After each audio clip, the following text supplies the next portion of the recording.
Put the flowers on the side. We are going to learn briefly from Tehillim, Membeis, chapter 42. This is a very, very heartfelt plea to HaKadosh Baruch Hu to rejoin with him, for the Shekhinah to return, to be with us, for us to come back to Yerushalayim, rebuilt, and for the bond, for the intimate closeness of Am Yisrael and HaKadosh Baruch Hu to be reestablished in all of its glory, with all of the deep, satisfying sense of wholeness that we feel only when we are with Hashem. When we are not with Hashem, we're not whole. We're not with that part of our being, that holiness that is Hashem Yisparach, with which, we are only with Him, complete. Now, this is not really only the individual, but Knesset Yisrael. The Am Yisrael relationship with HaKadosh Baruch Hu, known as Knesset Yisrael, is looking to be with HaKadosh Baruch Hu and literally pines for that reestablishment of that unity. I don't even want to call it merely a bond. It's a unity. It's a definitive binding up of one with the other. Let's begin. Maskil livnei karach. Lamnatzeach, as we learned many times, means that this is a mizmor that is to be sung in the Beis HaMikdash.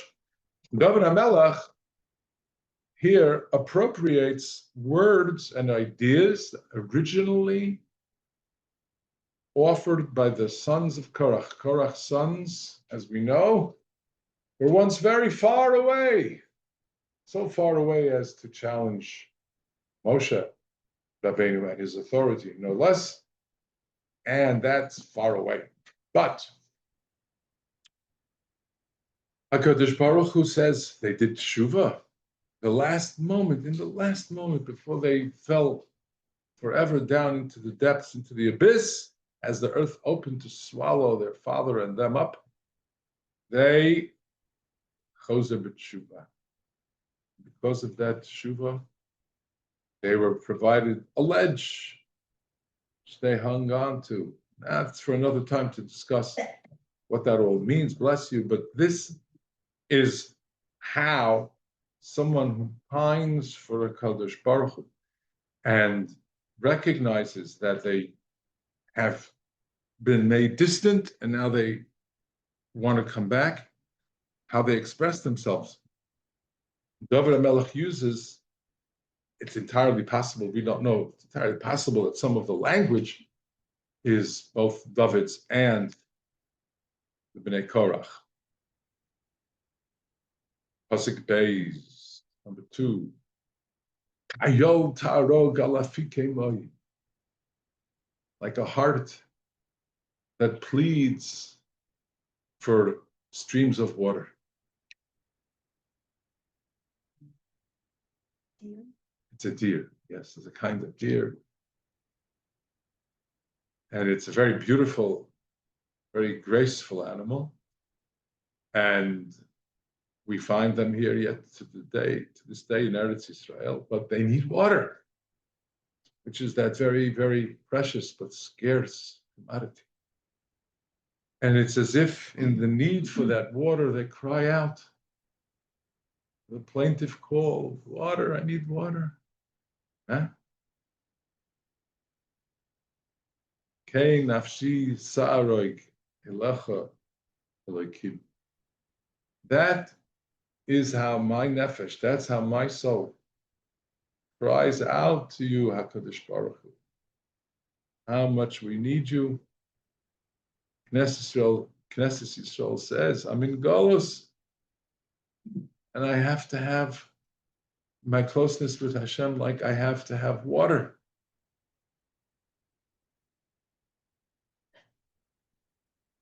And without it, I won't survive. It's for my very life. Tzomba nafshi le'elokim. My nefesh thirsts for you, Elokim. Lekel choy. Kel choy, of course, means living God, but it also means that there's no life without you. If I don't have a relationship with you, I'm not alive.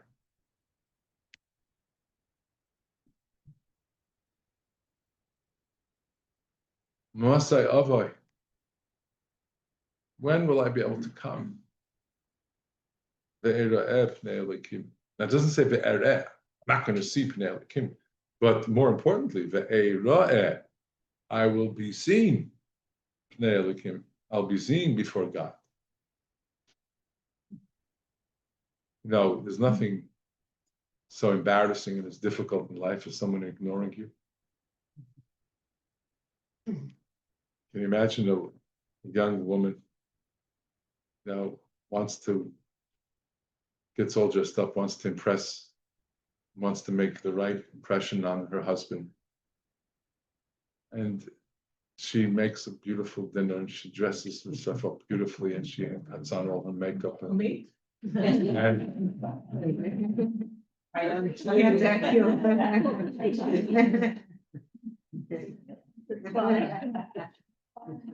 And and husband comes home, doesn't notice a thing, goes straight to his study or his man. What do they call it? In a terrible expression, his man cave, and goes back to working on the car. He's got a 1962 Dodge.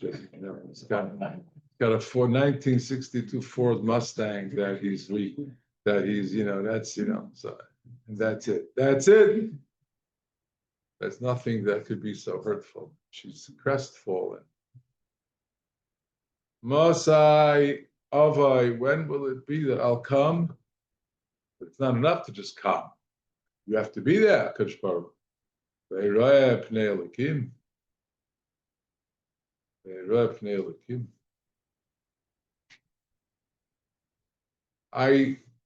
I suspect that those of us who really understand this pasuk don't go on Har HaBayis. Unfortunately, even though Chazal, for hundreds and hundreds and hundreds of years, have told us, don't go on Har HaBayis. Don't go on the outskirts where there is a possibility that you have been taivel and that there is no Isur, even though we're Tamei Meis, but that outside perimeter is one in which even a Tamei Meis may approach. And don't go. Don't go.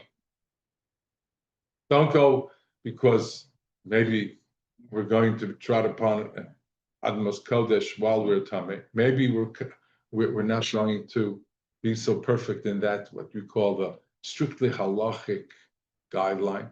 But how about the kavanas? Who can say that they are able to come up for, not Khalila, for some nationalistic / political expression or statement? Who can say that they're coming up because, Ka'ayel Tarek, Masai Avai, Ve'era'eh pnei Elokim. And since you can't really claim to be that so pure as to have to come. And even if you are on that level, on that madrega, and there have been many, many greater Jews than those who were on that madrega, who could really say that they are in the madrega of Masai Avai Ve'era'eh pnei Elokim, and they say Chatzais maybe, who knows? They are so holy, and they don't go. Because the idea is, if HaKadosh Baruch Hu is, and the Shekhinah is not there for us to be seen there. and those who are there are not occupying that space and temporarily are in denial of HaKadosh Baruch Hu, and in denial of the Shekhinah's presence there. What do we do? Who can really say that they need to be there? Because they need to be Ereh Pnei Elokim. This pasuk, of course, is the pasuk of many others in Tehillim, subject of some very beautiful, heartfelt songs. Zemer, there's one very, very simple Hasidic tune that you just hear, the desire, it sounds, if you listen to the words, if you listen to the way it's sung.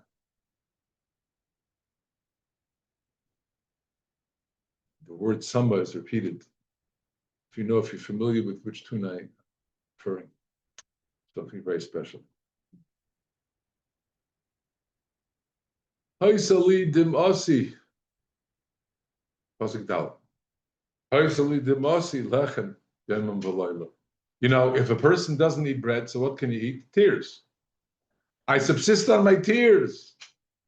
Where some people say, I subsist on bread and on food. My sustenance, what I subsist on, are tears. That's how common they are. And I have no appetite. That's really what he means. Who can go? Who can really go? I mean, I've done it, but who can go sit down, a few hundred meters from the old city, you sit down and you sit down and dine on a steak meal in Entrecot? Are you talking? I'm being very, I'm 100% serious. How can you do that? How do we do that? Where's the sensitivity? Go far away. Go. Maybe up to Haifa. You could find a glatt place to eat. But what are you doing? For a few meters from where the Shekhinah wants to, and we wanted to return, and I'm sitting there having myself a party. Now, Mele, if it's Sudas Mitzvah, okay. But just because now I've done it. I'm guilty. But I know that a higher, greater person would say, I'll come eat steak in Yerushalayim. It'll be a carbon shlomim in Hashem. Then I'll have a nice piece of roasted meat inside the walls of the old city. And then we'll have Ozi Male Ischak Pinu. That's a truly religious attitude. That's a pious act. Because right now I have no appetite. All I have is tears. I have no interest in food. And why do I cry? Why are my tears flowing? Because I hear when they say,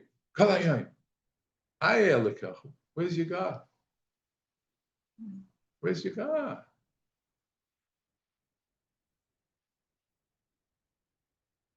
You're treated the way you're treated. Your soldiers fall in battle valiantly, not even in battle, but it was after a quote unquote ceasefire. And they killed Hadar Golden, and then for how many years? 2014. So it's 11 years. 11 years they treat them.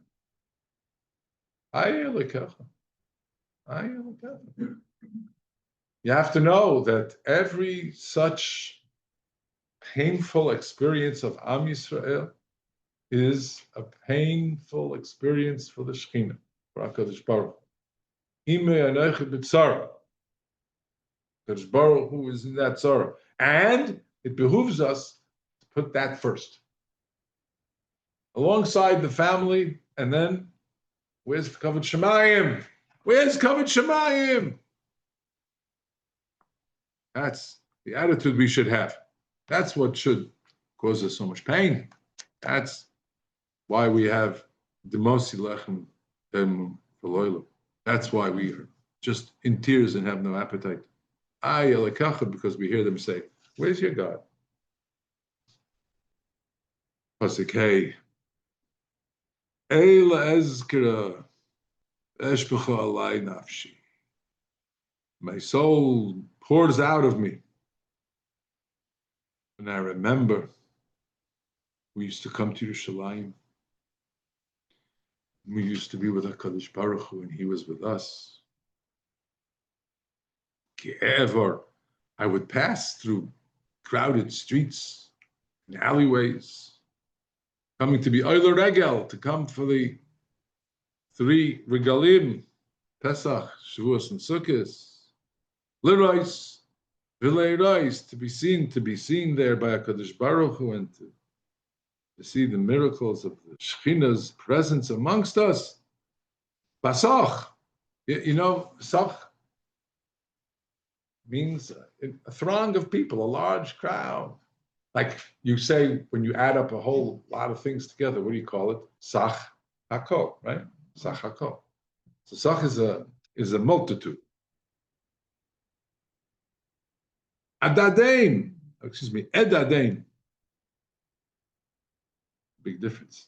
Edadain means I will move slowly amongst them. When you have a big crowd, you can't really run, can you? You kind of like, take small steps and you wait for the crowd to move, then you take a few more small steps. It's more like a shuffle than a walk at a good gait. So that's what Edadain means. When you have them all crowded together that way, that's how you walk. But there's another beautiful interpretation that Rashi brings, which is Edadain from the word Yedidus. That when you have Yedidus, meaning you have a sense of intimacy and you have a sense of closeness with other Yidden, as you walk together to Har HaBayis, with a sense of unity of purpose. They could be people who you've never met in your life. A little bit like, our kibbutz Goliot that we're experiencing. People are in this country, they've come from 60, 70 different countries from throughout the world.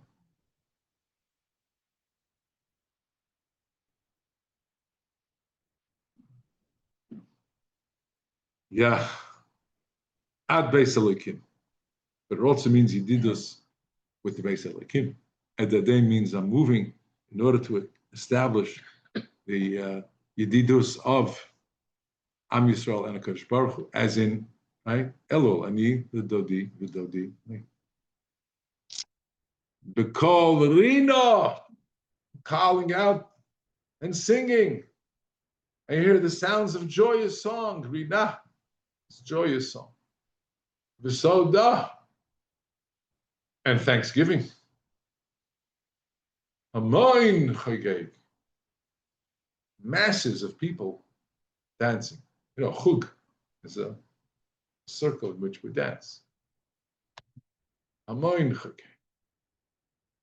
You should read these psukim again and again and really deeply, deeply feel how David HaMelech is saying, you want to celebrate, you want to be happy?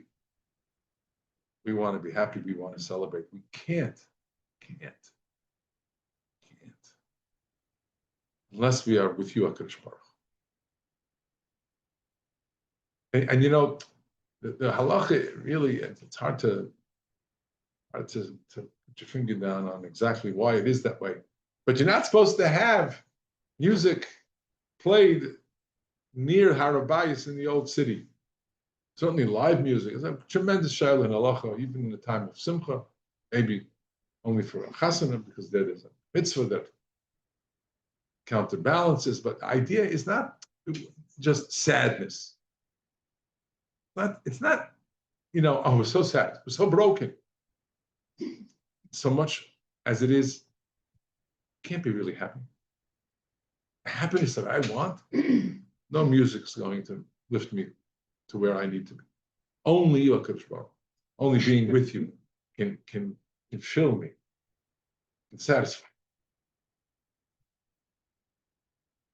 That thirst that my nefesh, as David HaMelech says, is pining for, the waters that I need to draw from.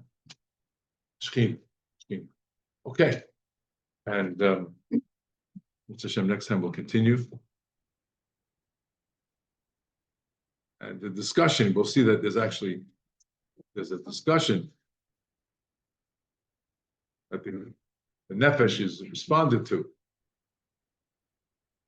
An effort of the Melech said, we'll make an effort to assuage your pain, to mollify your nefesh, but won't succeed. Okay, now we are going to look at one of the most important ideas of all of Torah, in all of the book of Bereshis, where we are looking at the Avos and Imos. We have the examples set by Abraham and Sarah.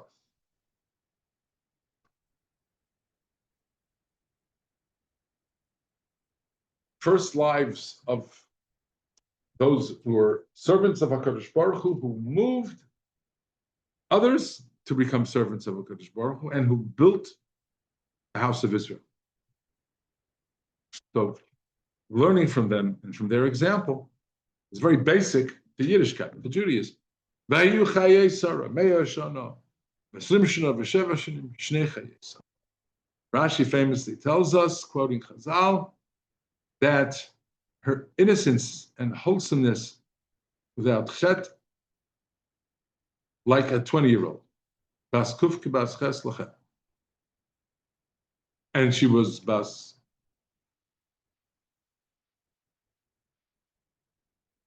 chof ki bas zayin. She was at age 20.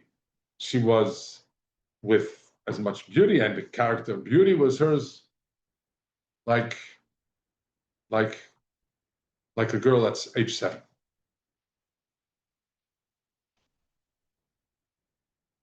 And then it repeats Shnei Chayei Sarah, which is obviously redundant. Oh, because all of them, the first 100, the next 27, first 20, first 7, Kulan Shavin Lataiva. We broke them down to 127 for one reason, but on the other hand, all 127 years were all Shavin, all of the same nature of Tova, being very, very good. Good years, just all good years. All good years. Wandering from place to place, not having a permanent home.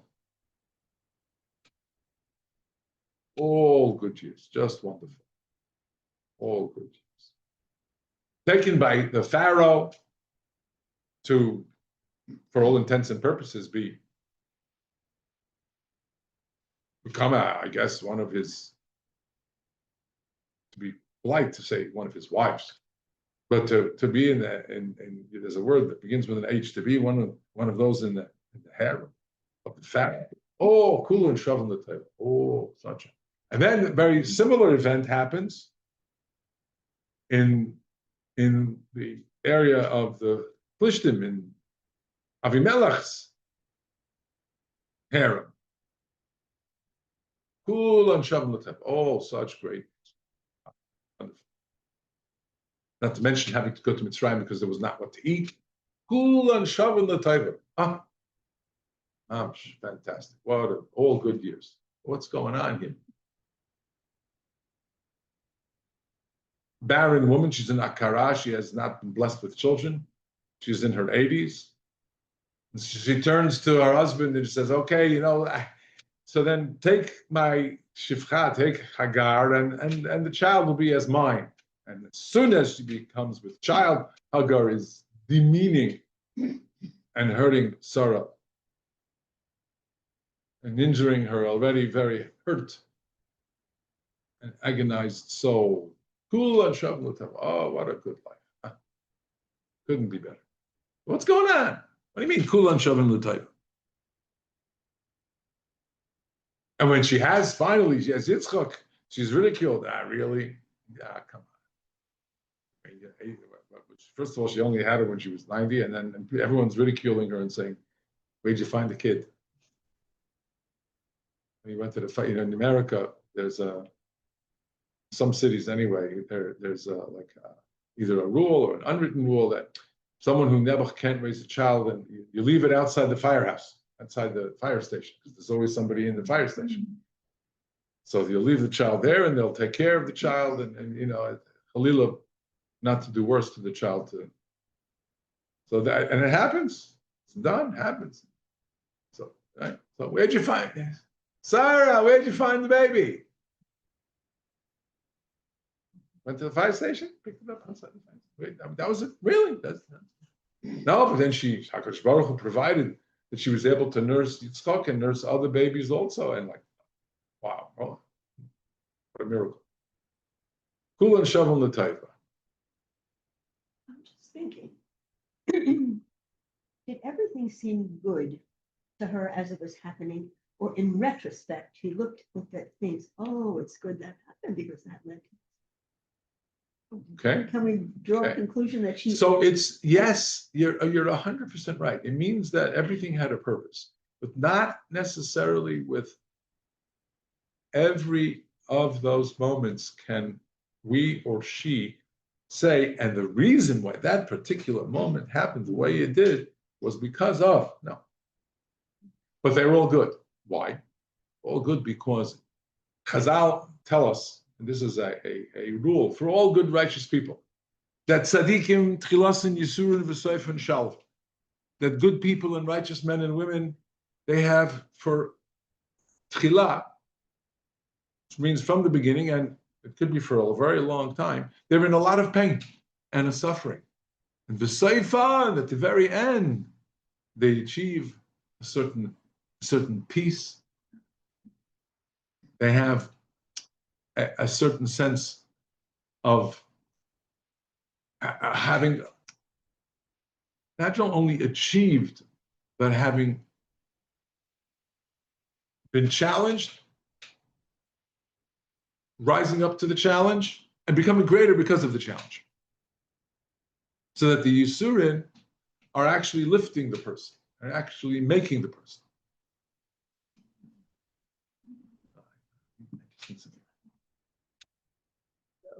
Yeah, maybe the heat is. No, the air conditioning. Okay, so maybe take a drink. That's why I'm driving.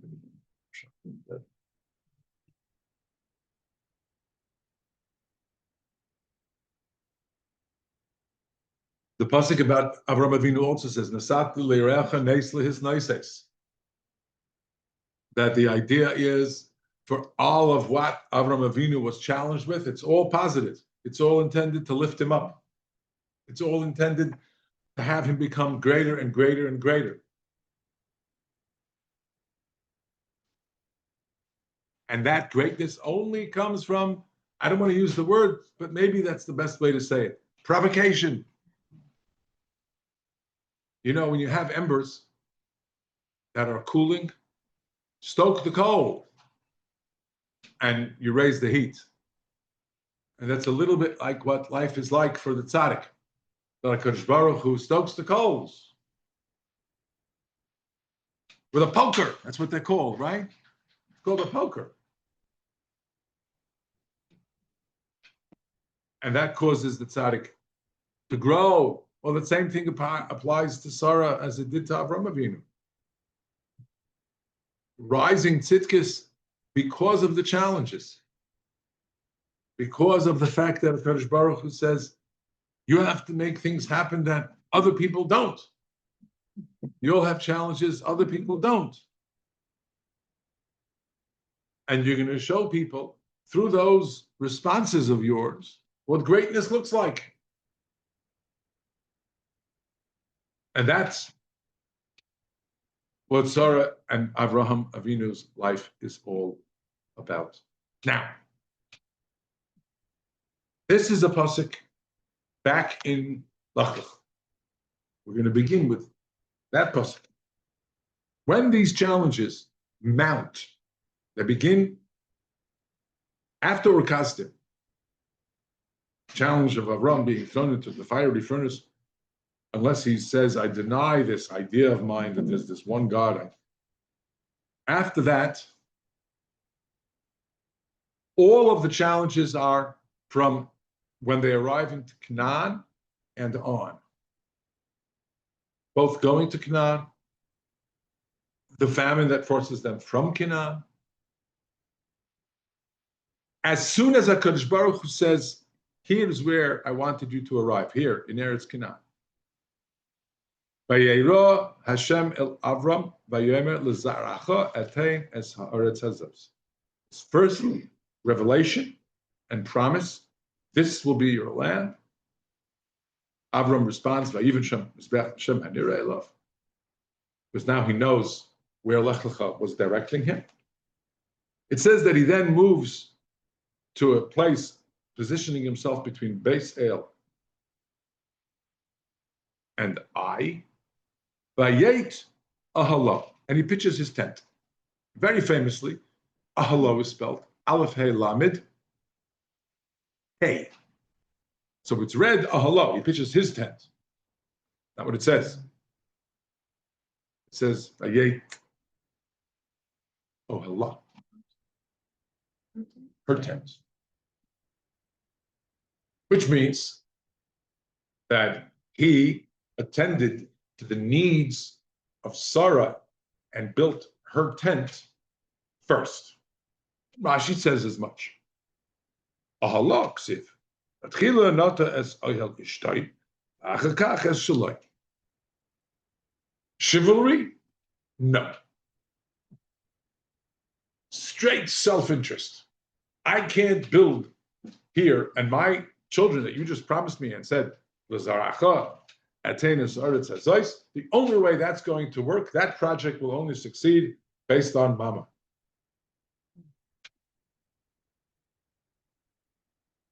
Zaracha means the children. Where do they come from? Who's raising them? Who's guiding them? On Eretz Hazais, here in this country. What kind of a home am I building here? What's its nature? Of what is it? What's its substance? What's its spirit? Who's going to come into the Ohel? Will it be a welcoming Ohel? Will it be a holy Ohel? Will it be a modest Ohel as it needs to be? So first he attends to Vayet Ahala, because that's how he's going to build Am Yisrael.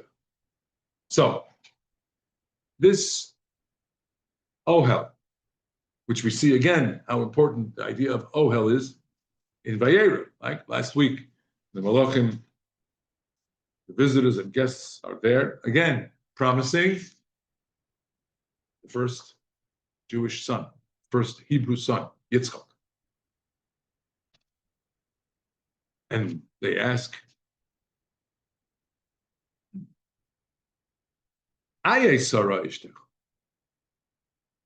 did they not know? They're reminding Avram Avinu, that's what you have to care about. This child is all dependent upon that place where Sarah is. Where if Sarah is in the right place, the children will be raised in the right place. I don't just mean physically, in the right place. Vis-a-vis HaKadosh Baruch Hu, vis-a-vis mankind, vis-a-vis themselves, they need to be in the right circumstance. Where is Sarah? What's her circumstance? Vayemer hinei va'ohel. She's, don't worry, I get it. She's in the Ohel. Which Ohel? Vayet Ahalo.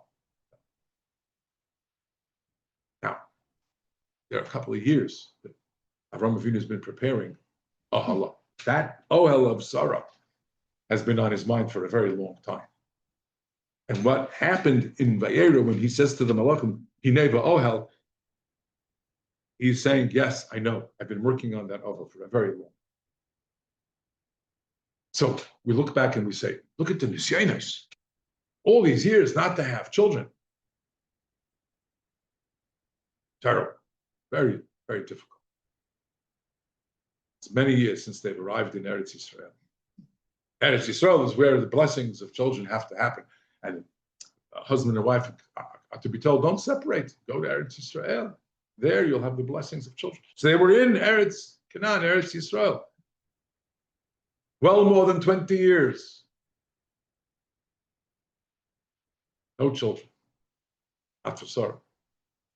But there's a reason.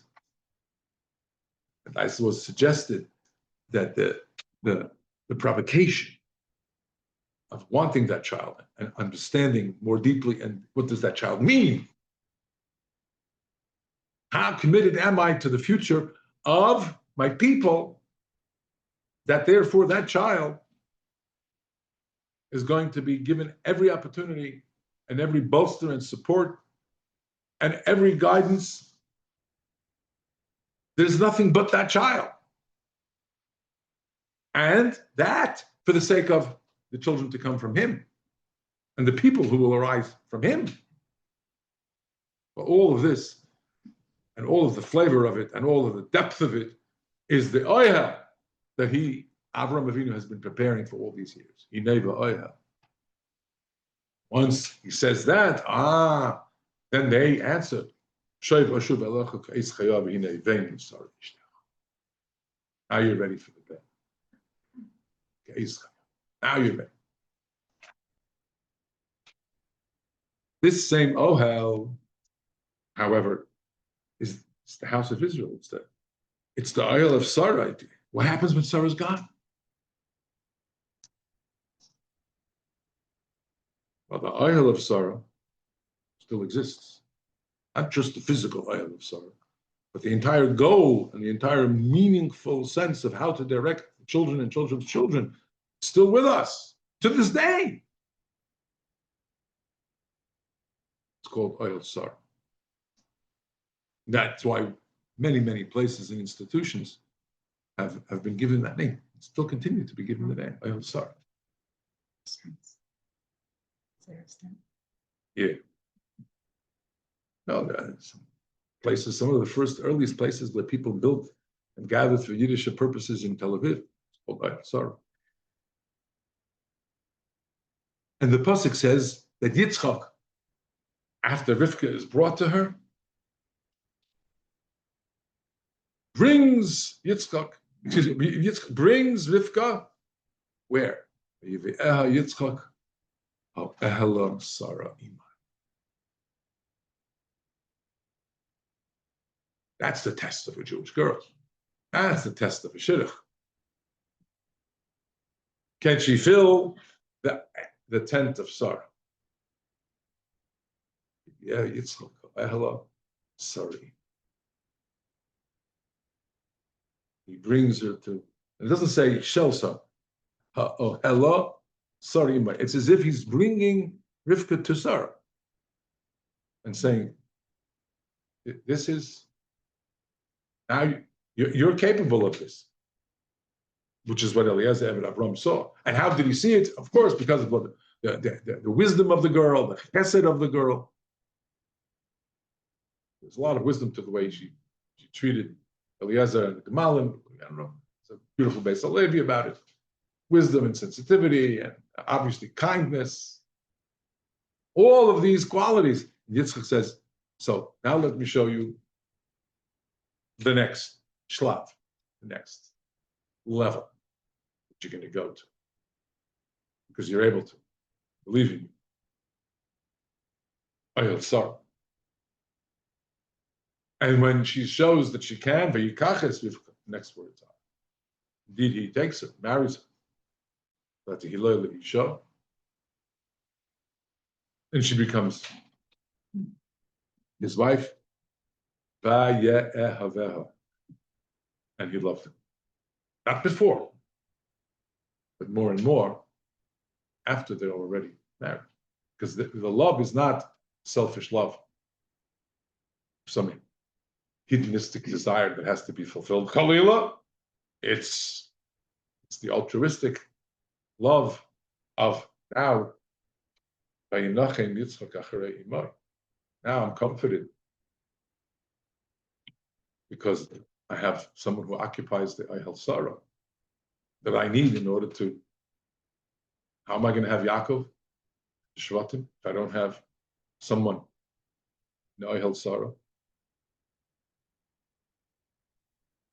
Rashi tells us, quoting from the Medrash, of course, that there were certain miracles we all know about, right, that happened at that Ohel of Sarah.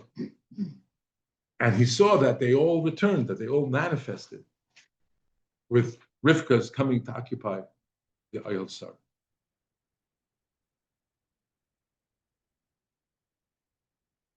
Because while Sarah had been there, Rashi says, there was an Anan Kashur al Ha'ohel. Medrash says, Pesach Ha'ohel, that there was a cloud, Shechina, at the entranceway to the Ohel. And there was a Ner Daluk Mileile Shabbos, at Leile Shabbos, that the lighting of the candles, and the light and the holiness of the Shabbos lasted from one Shabbos to the next. And there was blessing in the Isa, in the lechem, in the dough. So that when you have small amount of lechem, goes a long way. Right? Because if your lechem is for spiritual purposes, and the physical needs are not only mine, but I'm trying to meet the needs of all the people in the world. I want to feed them and make them happy and give them life. Like Avraham Avinu told her, Lushi Vasi goes. She's now part of the mitzvah. He gave the child to prepare the food, and he gave the wife to prepare that, and he's running. Gets the whole house involved. Everybody is involved. The great chesed, Girmati Olam Chesed Yibana. That's what they were living for. You understand? We're partnering with HaKadosh Baruch. HaKadosh Baruch who created a world. It's a chesed for him to say, I don't need a world. All right, I'll make a world that'll be good for people. They'll benefit from it. They'll have Olam Haba. They'll be with me. The chesed. He doesn't need it. Everything is a chesed. Whole world, creation. The idea of creation, and as conceived of by HaKadosh Baruch Hu, it's entirely focused upon, and it's a chesed from beginning to end. So man says, "Oh, ki amarti olam chesed yibana," so then I'll be a part of it. Chesed is a completely different midah from all the other midas. It's the fundamental idea from which creation sprouts. Creation itself springs forth from the chesed of the Adon Kol. It's completely different from any other midah. That's why it's the first midah of the Avos, midah of Avraham Avinu and Sarah. There's a fascinating Shem Mishmuel. Shem Mishmuel lived into the 20th century, and he says, look at these miracles at the Ohel of Sarah. We notice that they are very much the same as the miracles of the same kinds of Anon, Lachem, Ner of the Beis HaMikdash. That when the Yidden built a Mishkan, what they accomplished when they built the Mishkan was this being with the Shekhinah, drawing the Shekhinah to be with us. Which is the entire raison d'etre of having Klal Yisrael. And that's why we want and pine for the Mishkan. Kayol Tareg Alafike Mayim. We learned this morning, right? I can't. I must have the Shekhinah with me. I must come. Must I? Avay ve'era'eh. B'nei Elokim. The Ramban, in his introduction to Sefer Shmos, Ramban says that Binyan HaMishkan, and then therefore the Shekhinah being with us there in the Midbar, that is the conclusion of the process of redemption. Because what was the redemption for? You shouldn't have to work hard. That's the song in Fiddler on the Roof. I shouldn't have to work. I wouldn't have to work hard. No, that's not why. That's not why we were taken from Egypt. Adarabah, we were taken from Egypt in order to work hard for HaKadosh Baruch Hu. Building a Mishkan finally means that we are where we have to be. And then Ramban uses the following language. It's brilliant of Hashem Shmuel to point it out. They reached and achieved with a Mishkan, Ma'alois Avoisam. They now have that status and the virtues of their Avois and Imais. Soid Elokah Alei Oihalehem. Soid Elokah, they have the godly quality on their tents in the midbar. V'heim heim hamerkava. They now are that which literally carries Hashem's presence in this world. The Shekhinah coming to us means Kadosh Baruch Hu is here. He has a place amongst men. Shechanti b'seicham. Dira b'tachtonim, as it's called. Hashem is now has a presence in the world unlike that which he unfortunately would not have if we don't have a Shekhinah with us, Mishkan, Mikdash. But again, he uses that word, the Ramban. Soidelekai ale ohalehem v'heim heim hamrakah. Now all the tents of all the Yidden are holy and contain and are the vehicle in which the Shekhinah presents in this world. Like the Avos, heim heim hamerkava. That it was the Avos who were the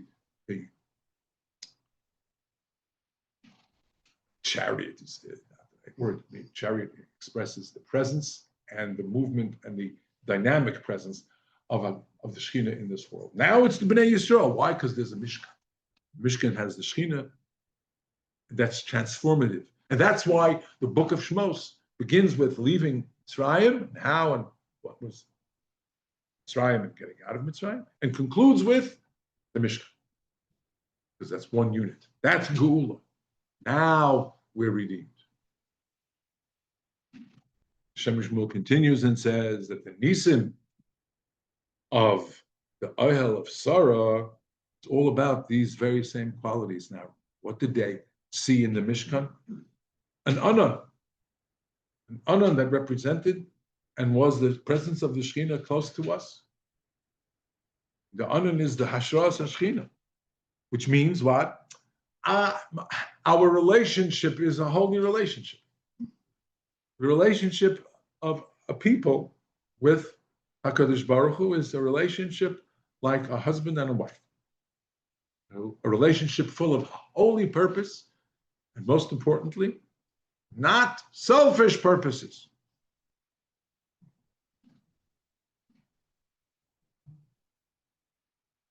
You know, getting back to the first pasuk in the parsha, is a beautiful Noam Elimelech Milezhensk, lived a little more than 200 years ago,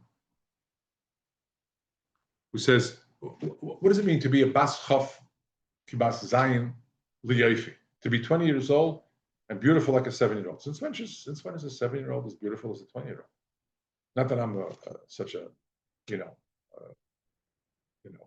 Bucky, not the expert in these matters, but I imagine that most people actually are probably more beautiful at 20 than at 7. There's a radiance and innocence to a 7. There's an innocence. Thank you. So what does that mean? Let's understand what the innocence. What does that mean? He says a very, very brilliant thing. Yeah. You take a 20-year-old and you dress her up really beautifully, and no matter how innocent she is, no matter how communistic she is, and she's very frum, she's very good at it, does she know that she looks beautiful? She knows. She knows it. There's not, now she might be very modest about it, but she knows it. Yeah. So is it possible that there's a little bit of a little satisfaction, the tiniest shred of I don't want to use the word idol, God forbid, Jewish or anything like that. But there's something, right? There's an awareness that, oh, look at me. Guess what? Take a 7-year-old girl. Go spend $1,000 on a dress. Yeah. Go have her made up and make her beautiful, and then you have do her hair, do the whole thing. You know what she'll do? She'll do. And it's nice. And she'll run outside and go play in the mud. She doesn't care because it doesn't mean anything to her. That's innocence, meaning anything that you do to dress me up and make me nice, it's for you. When you dress up a little girl that way, I made mommy happy. I made daddy happy. That's the pshat, says the Nur Melech. That the beauty that she had and anything that she wore and her jewelry and her dress, it was all for you, HaKadosh Baruch Hu. To predify Dioknoi Shel Malka. That if man is made in God's image, so then man has a certain dignity about him or her.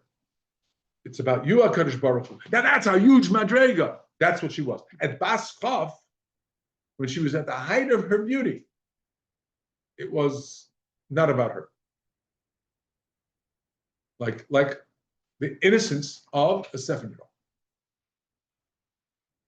Now, if that's the kind of oihel that Sarah lives in, then you understand that that's the kind of relationship she has.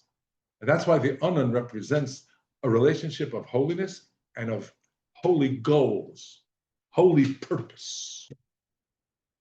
That was the Anan that was by Sarah. And there was an Anan at the oihel, at the Shechina, at the Mishkan, because the relationship of Am Yisrael with HaKadosh Baruch Hu is also like the relationship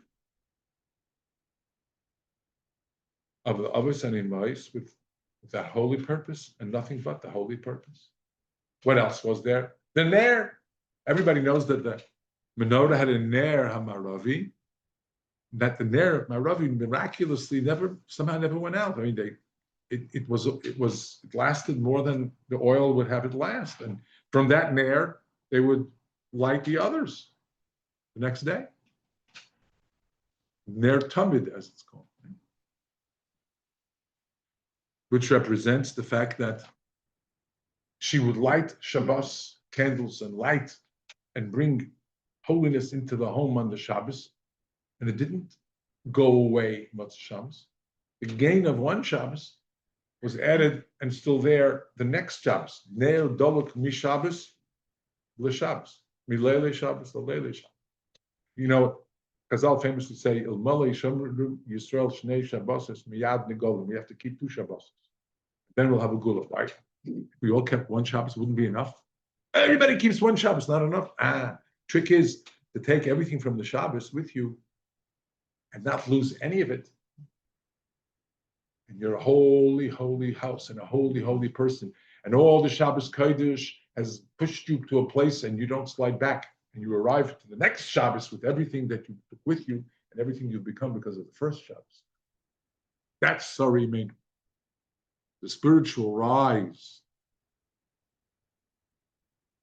was never regressed. Right? Mishabbos to Shabbos. And then finally, of course, the blessing on the dough. Everybody knows the lechem aponim in the Beis HaMikdash. It lasted from week to week. It was warm. A week after, 8 days after it's baked, it's still warm. Kohen takes 1 bite and he's full. You know, a lot of Kohanim want from that lechem aponim on Shabbos when they give it out. Yeah? A couple of 100 Kohanim, each one gets a bite. Wow, that was delicious. I'm done. Full. Because the lechem that we subsist upon is not bread, leil al lechem levad, yichya adam. Ki al kol moitze pi Hashem, yichya adam. That's what subsists. That's what a Jew subsists in.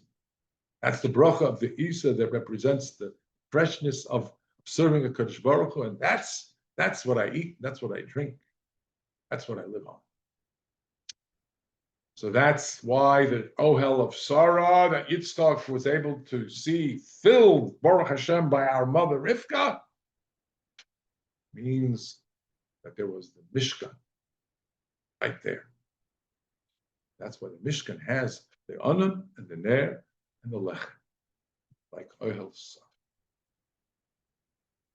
By the way, just as an aside, you know, Sarah's wisdom impressions, and her gevura, her strength,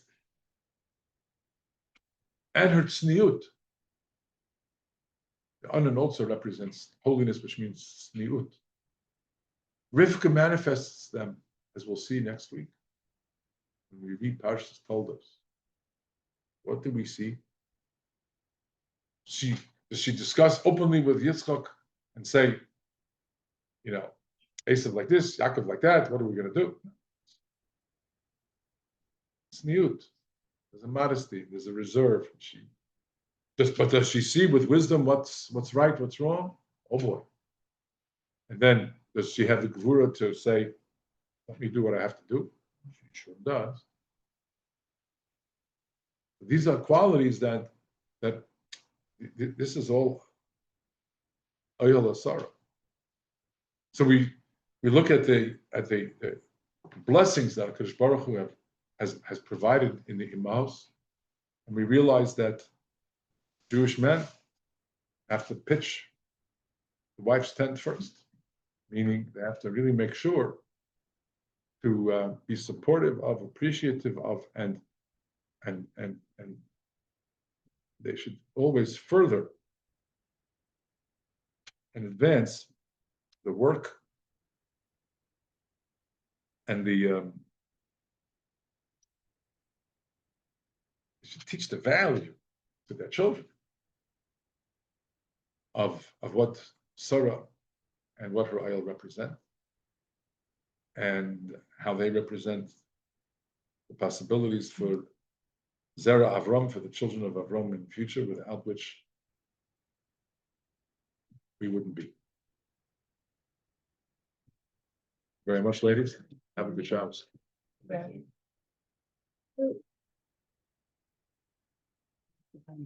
Oh.